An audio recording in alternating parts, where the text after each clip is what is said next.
And with that, it's time to kickstart our new session. And before we do that, Kabir, do you sometimes wonder if AI will replace you and me? Well, of course, Shweta, as we dive headfirst into the world of artificial intelligence, it's like stepping into a whole new universe of endless opportunities and big-time questions. I mean, seriously, ladies and gentlemen, AI could totally shake things up, make our lives easier, turning industries upside down, you name it. Absolutely, Kabir. And like Alice, I'm a little concerned about how deep the rabbit hole goes. Well, it seems like it goes quite deep, Shweta, exactly. What about the dark side of the boon as well? Today, ladies and gentlemen, we're all about digging into both the cool stuff about AI and the challenges that artificial intelligence brings, trying to be smart about how we handle it all. And to try and make sense of what AI will do, to what extent it will change our lives, take a look.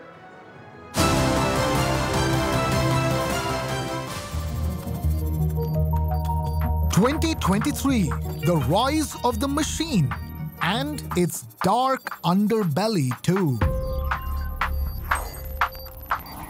Will 2024 tame AI or unleash its true potential? Will artificial general intelligence make machines smarter than humans? Is the world ready for such disruption? The battle of innovation versus regulation rages on. Will India rewrite its IT success story with AI? Let's process AI, the promise and pitfalls. And to talk more about the promises and pitfalls of artificial intelligence, I have a dynamic panel with me. Let me call upon Alok Shukra, Director AI Vision, Samsung Research. Professor Anurag Merrill, he's a professor of biotech at Stanford, specializing in AI. Mr. Shailesh Kumar, Chief Data Scientist, Center of Excellence, AI ML, Reliance Jio. Shamik Roy, Executive Director, Corporate, Medium and Small Businesses, Microsoft India. Jonathan Bronfman, entrepreneur, film producer, co-president, Mars. And of course, Karthik Malhotra to take the floor and moderate the session. Over to you, Karthik.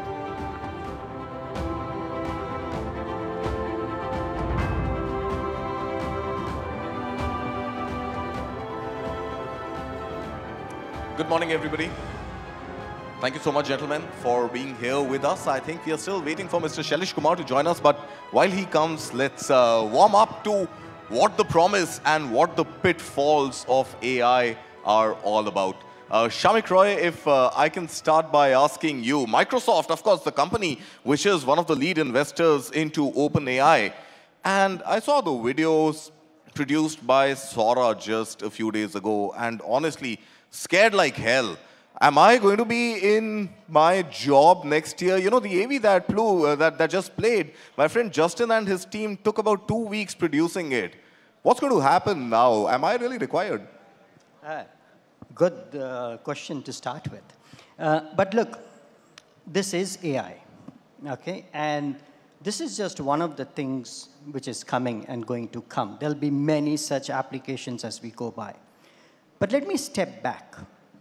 I think this question of job creation or job elimination has always come whenever there has been an invention. And especially if the invention is big, which created an industrial revolution. Let me just step back. When steam came in and steam engine came in, people at that time spoke about a lot of manual processes going away. When electricity came in, people said a lot of now processes will get faster and people will lose jobs. When computers came in, and we all can go back to that time, people say there'll be so many jobs that will go away. When internet came in, online news came in, people will said people will stop reading print news.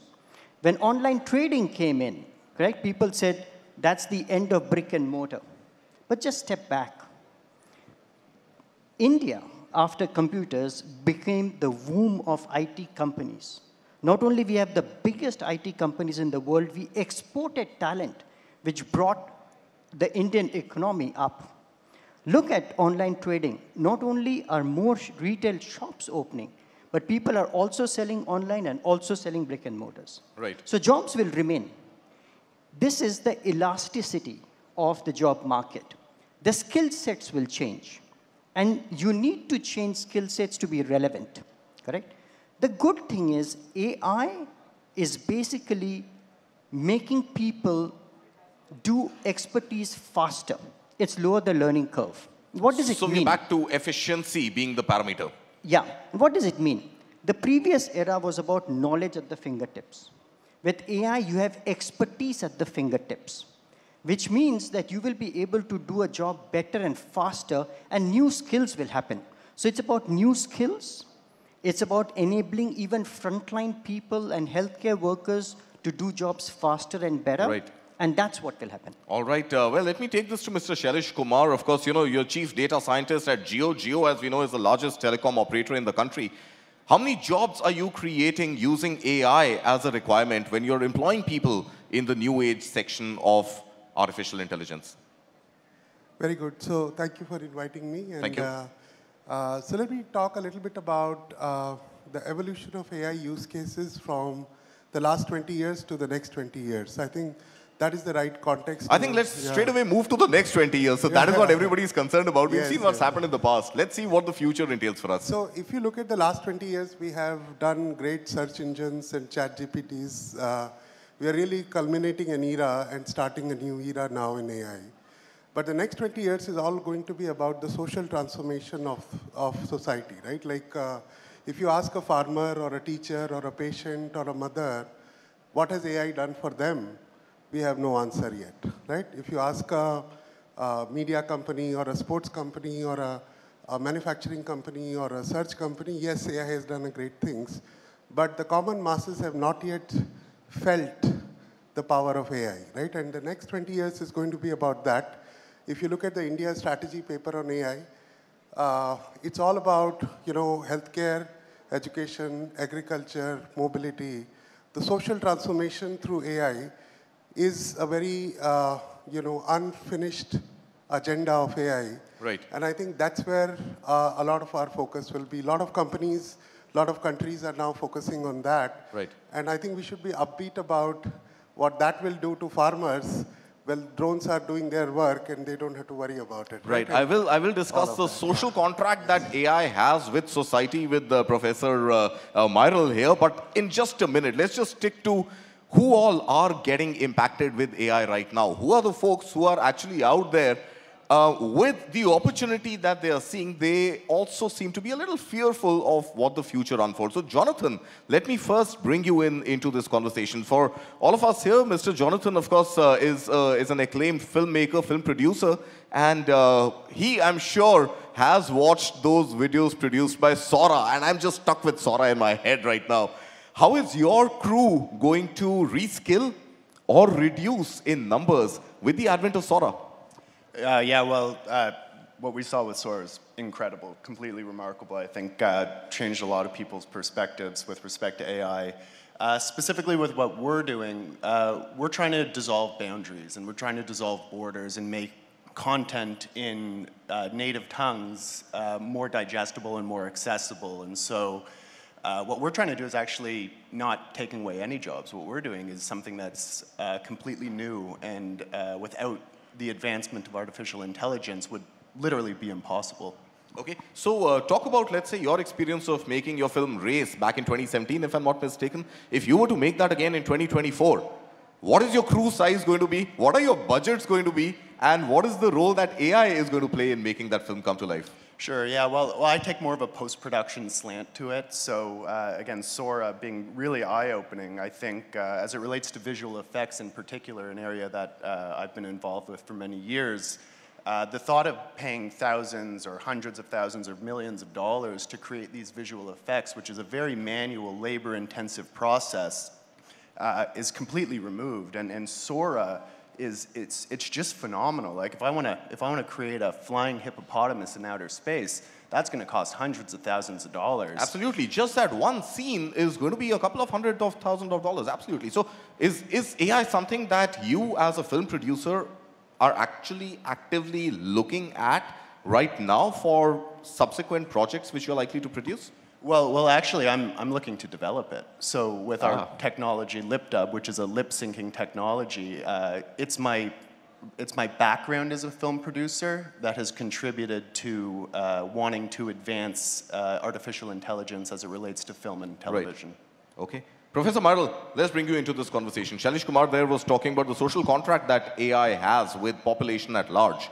With your experience at Stanford and your experience studying medicine in the context of AI, will future pandemics, hypothetically, be avoided because we will have information well in advance?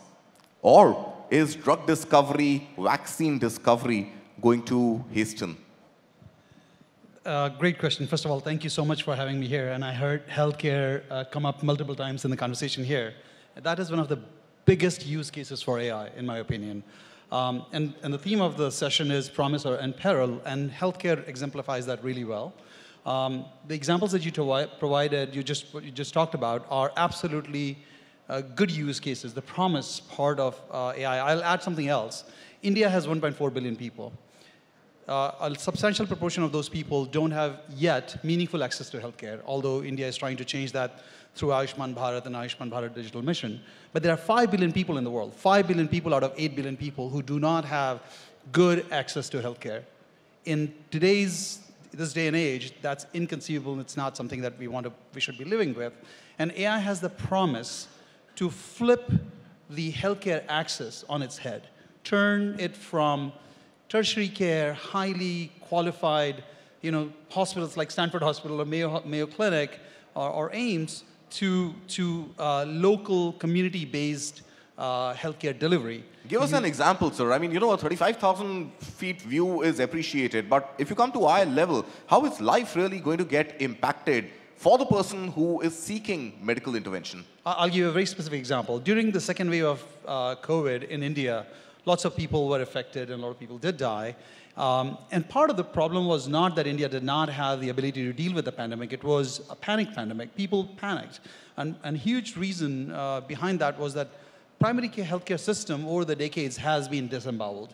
If you could use AI to empower ASHA workers and A&M auxiliary nurse midwives in the last mile so that they can actually not only diagnose the condition that is happening on the ground, but also take meaningful action right there so that 80 to 90% of the patients don't end up in the ICUs, in the large institutions. It changes the cost equation, it changes the health outcome, it creates jobs. So if we're talking about jobs, it actually creates new kinds of high-value jobs. These ASHA workers are going to become the new, I don't want to say doctors, but healthcare providers, which is high value for the society and high value for these workers. Right. Alok, thank you. You've been with us waiting patiently. Before I come to you, I just want to go back to Shamik Roy. Shamik Roy, ASHA workers, last mile healthcare delivery workers enabled with AI, is there a conflict of ethics here? No, it's not. It depends on how you use AI. And whenever we talk of AI, we talk about ethical AI. In Microsoft, we call it responsible AI. And as we stand today, there are 6 principles around AI: transparency, fairness, inclusivity, accountability, privacy, security. As long as these principles are being adhered to, and you're using technology for ethics, fairness, and betterment of society and people, it should be fine. Okay. Dr. Shailesh Kumar, again, the same question, slightly, rephrased. Should human beings rely on AI-enabled caregivers as a supplement to professional doctors? Yeah, I think whenever we have seen AI touching any vertical, it has really accelerated the what we call personalization at scale. Right. And that is what really AI brings, whether it is education, healthcare, or... So we have built, for example, an AI bot that can diagnose your disease in all Indian languages for all the top 500 diseases in India. What does that do? Is it now brings a clinician to your home. You are a mother at 2 o'clock at night, your baby is having a certain symptom, there's no hospital nearby, AI can come to your rescue and say, hey, tell me the symptoms. Oh, you need an ambulance, I'm going to send an ambulance, right? Or you just need a home remedy, do this, and you're done. See, the level of comfort that people will have when the trust issues and others are resolved and, regulations are done, then, an AI doctor at every home, an AI tutor at every home, an AI legal advisor for everyone. Just imagine the possibilities. And I think the possibilities are endless. And I think it's an opportune time to bring in Mr. Alok into this conversation. Alok, none of this delivery of AI will actually happen without some physical interface in place. So bring to us your Samsung experience. What are the new technologies that we're going to see manifest in the form of physical tech that can be used to deliver any of these solutions which are being spoken about? Yeah, good morning, everyone. And thanks to TV9 team for having me here. I think we have seen India shining under the leadership of our Honorable Prime Minister, Narendra Modi. And I think yesterday we talked about the soft power, and now we are here to discuss the power of AI. The AI has a tremendous power to analyze a large amount of data very quickly. And today, a large amount of networking and large amount of the instrumentation which happens in the industries are being controlled and monitored by the AI, which eventually is helping to save a lot of power and effectively improving the efficiency of these industries. When it comes to the human life, we are all wearing multiple gears in our body itself, right? Starting with the gear wear and the smartphones. We are always carrying these tech with us. A lot of data which these techs are actually utilizing has been helping us to understand our behavior, understand our physical activities, and giving recommendations for the human being to improve its wellness and help it to be fit. So that's how AI has been really tremendously empowering every person to have a better well-being as well as improving the social aspect of the society. Right. So, Professor Myrtle, if I can come back to you, there is obviously reliance on a lot of data which is getting captured through all these wearable devices that Alok just spoke about. Is there a possibility of bias, AI hallucinations creeping in with hard data that you're receiving? And then that could mean something completely different for those who are at the receiving end of the healthcare solutions. That's a great question. That's the peril part in the session. Most of the healthcare in the world is provided to people who have resources, and most of the data is with the wealthier part of the society. So if you create AI algorithms that are trained on data that already has a bias, then are you going to create healthcare solutions, women and children from underserved communities? Are you going to create AI solutions that are already going to have bias in sort of identifying diseases and treating diseases? I think this is where India can play a major role. What I mentioned, Ayushman Bharat Digital Mission. It's one of the most impressive, most ambitious infrastructure programs of its kind. You're basically getting data collection and use of that data to the remotest parts of India, and the data that you collect from that, especially if it's cleaned up, it's annotated correctly, it can serve to train engines that would eliminate that bias. All right, okay.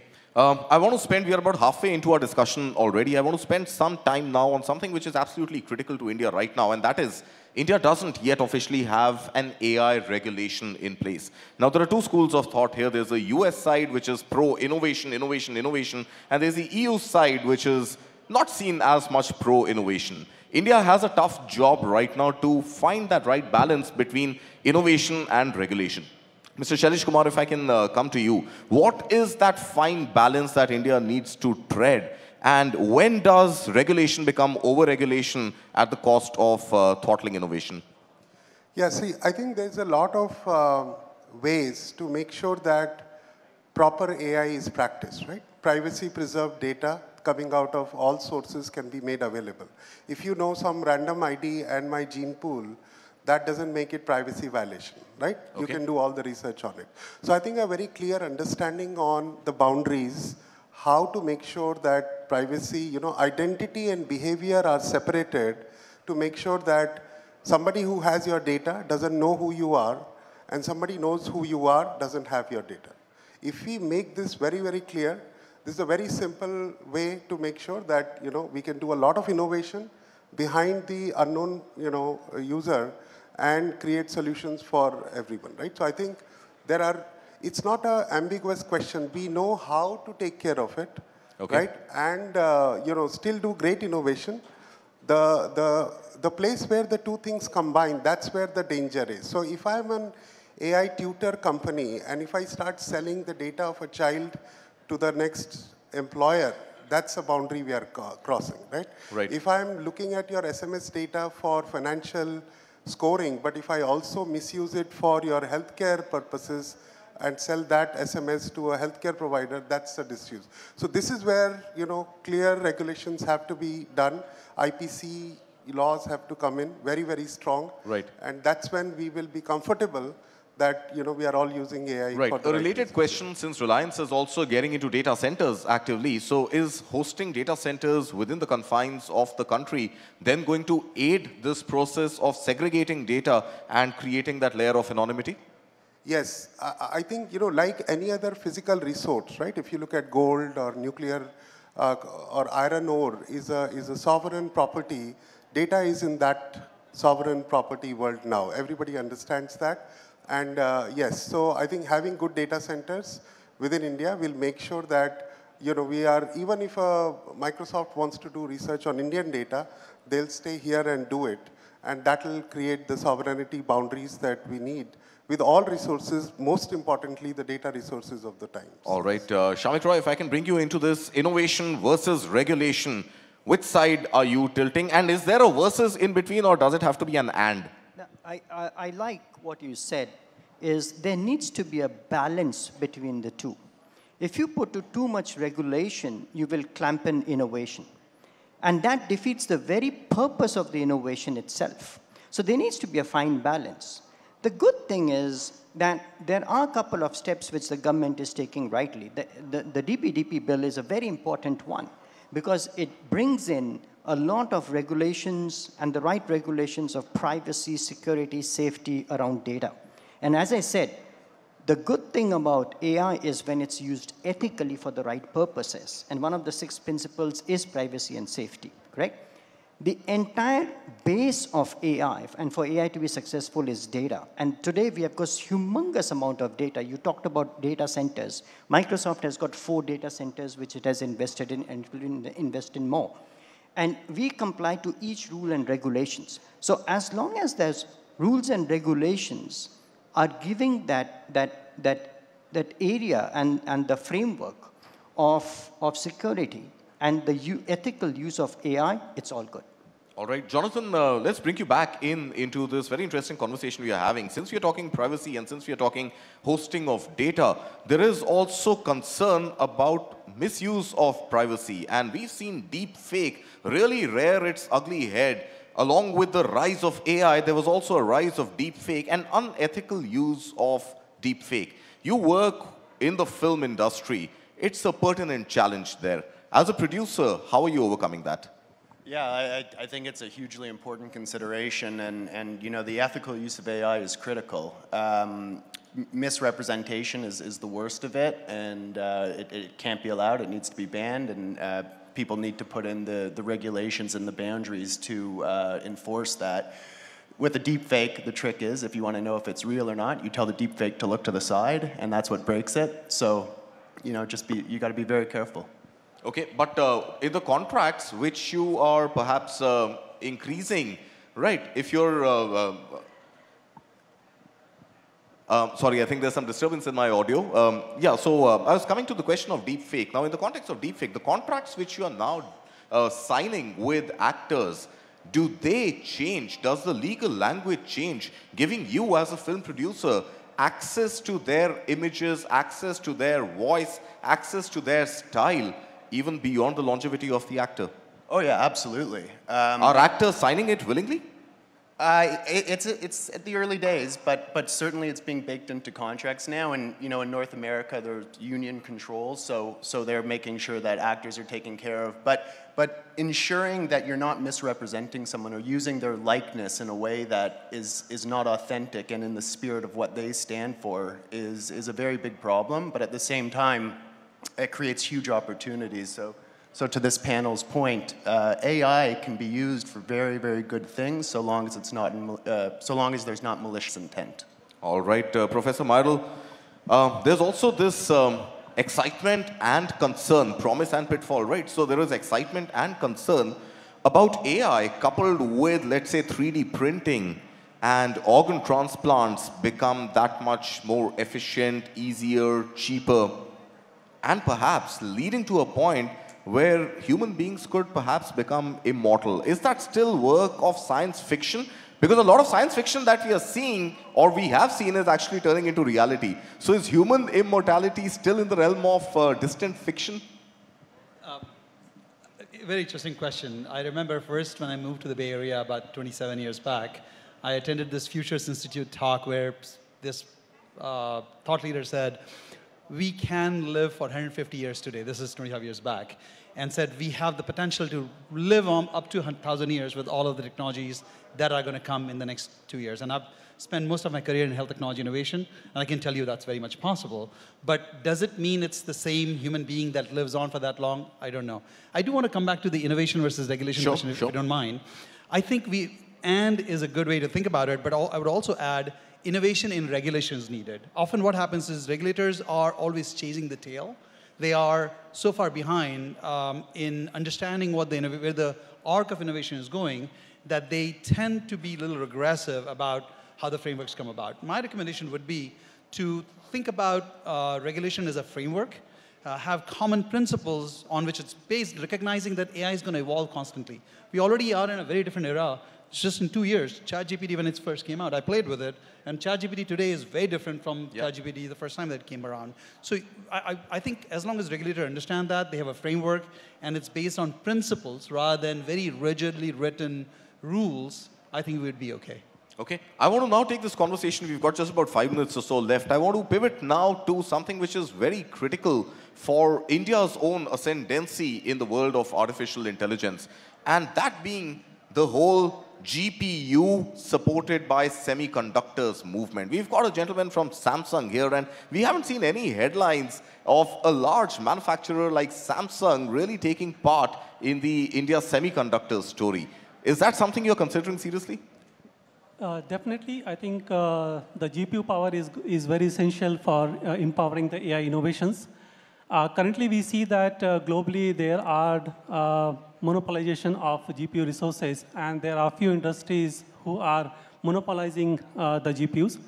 I think it is necessary to put strict regulations so that we can have a fair competitions, and as well as the AI is accessible to all the members, right? Take an example of Indian universities. It is very difficult for Indian universities to access the infrastructure which is available to the West, right?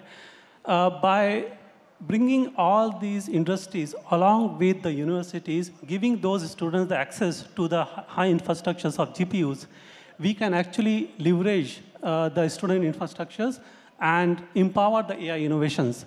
So one of the great examples what we built in India is Bharat GPT, right? It came from the collaboration of industries as well as the universities coming together. So I think it is important for the government to take a precautionary actions as well as industries to join hands with those universities to empower the AI innovations. Right. Since you mentioned Bharat GPT, Shailesh, let's come to the Hanuman in the room. Bharat GPT, an Indian AI model learned on 7 Indian languages, if I'm not mistaken, if I read the news correctly. Where does it go from here?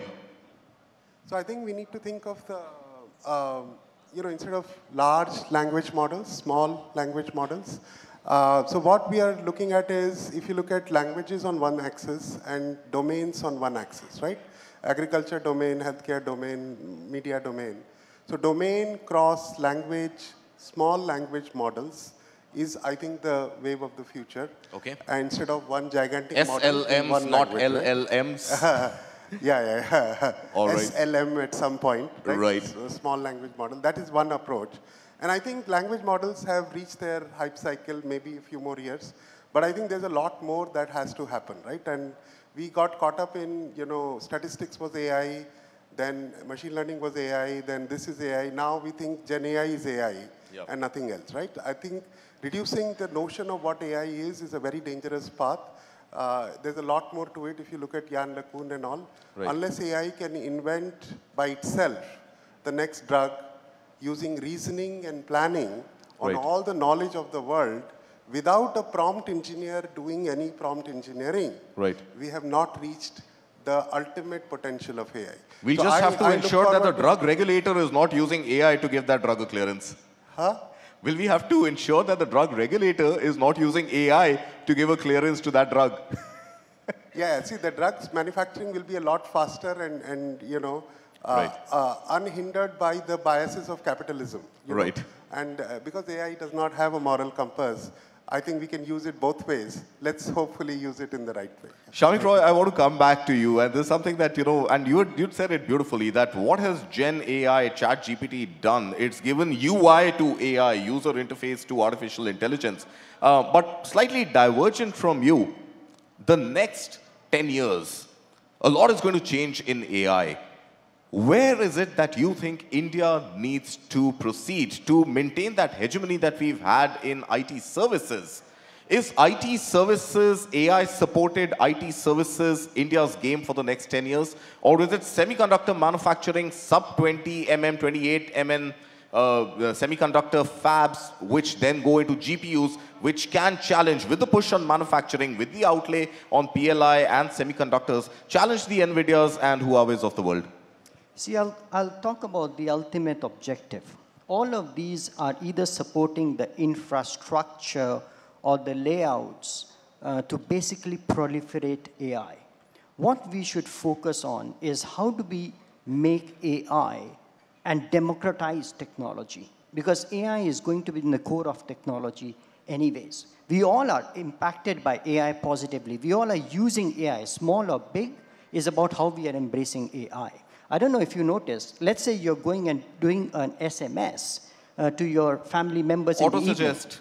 Correct? Yep. And say, I am going to be, it says late. That's AI. Yes, correct? True. So what we should focus on is consumerization of AI, democratization of technology, because that will help to make the lives of every individual and every organization better, which indirectly helps the economy of the country and the world. So you're saying concentrate still on the services, on the layers that you build on existing AI architectures.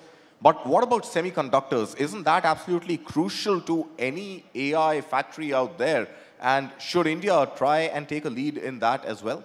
All of these things will automatically happen. When you make great cars, great roads automatically come in. So these things will happen. You asked the question about GPU, you asked the question about local manufacturing. I think all of them will happen. But the end result should not be forgetting, which is getting AI in the hands of every person to make the economy better. All right. Shailesh Kumar, cannot let you go before asking you another big, large fear which is emerging called AGI. Artificial General Intelligence, where is that going to take? And is it really potent enough to challenge human beings and their intelligence?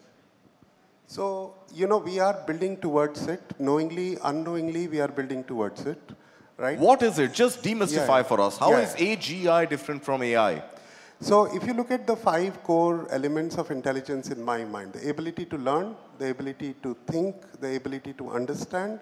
Now we have crossed the 4th layer, the ability to generate or be creative.